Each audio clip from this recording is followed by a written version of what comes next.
Hi, my name is Wandia with reactionpower.com. Today we're going to talk about how to make comments on your wall default to posts by others.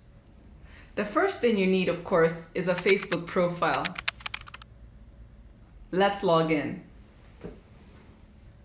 If you want your Facebook wall to default to comments by others, it's really simple.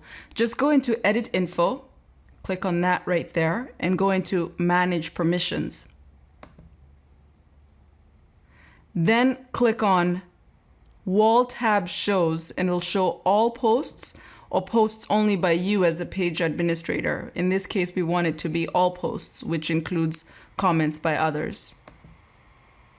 Click Save Changes,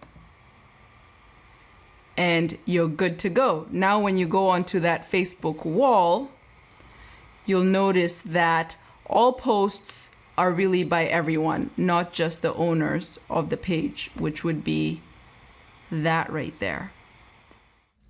I hope that was helpful. If you need additional information, feel free to reach me at www.wandia.info.